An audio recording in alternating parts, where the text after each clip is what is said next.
Donald Trump's penchant for friendliness toward brutal dictators who terrorize and kill their own people is a massive embarrassment to the United States, but even worse, Trump and his administration keep claiming he talked to said dictators about their crimes, when he never actually did, and then getting exposed. On Veterans Day weekend, a day we set aside to give thanks to the men and women who defend our freedom against such autocracy, Trump made this blunder not once but twice.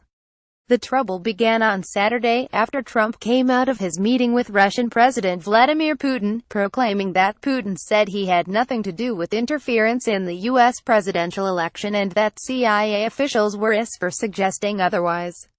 This in itself is a slap in the face to those who defend our national security and our rule of law. Trump contradicted his own intelligence agencies, which unanimously agree Putin orchestrated cyberattacks on the election, and special counsel Robert Mueller, who has already indicted 3 members of Trump's team in the Russia investigation and is closing in on Trump himself. But as it turned out, Trump's defense of Putin was even more absurd than it seemed at first, because the Kremlin shortly denied Trump and Putin had even discussed election interference in the first place. Trump went out of his way to attack our intelligence officers and cover for Putin by citing words that Putin did not even say. Trump's behavior was so ridiculously un-American that Navy veteran Malcolm Nance declared it a Benedict Arnold moment. But Trump was not done embarrassing our country. Just a day later, he did exactly the same thing in his meeting with Philippines President Rodrigo Duterte. Duterte is a ruthless goon who terrorizes his citizens with roving death squads under the guise of a drug war, and says it is okay to assassinate journalists if they are a son of a bitch.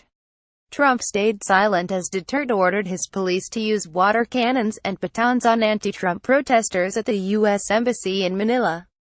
Pressed by reporters after the fact, White House Press Secretary Sarah Huckabee Sanders said Trump briefly discussed human rights with Duterte.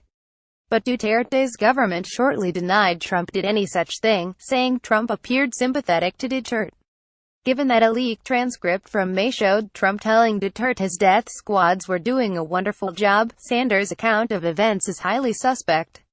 Trump is treating acts of war and crimes against humanity as no big deal, as if he can just give foreign strong men a talking to, like disobedient kids, and everything is fine.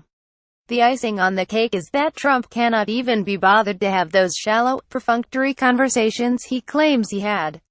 The American people have suffered enough indignities. This is not leadership. This is a colossal mess that degrades our foreign policy and moral standing.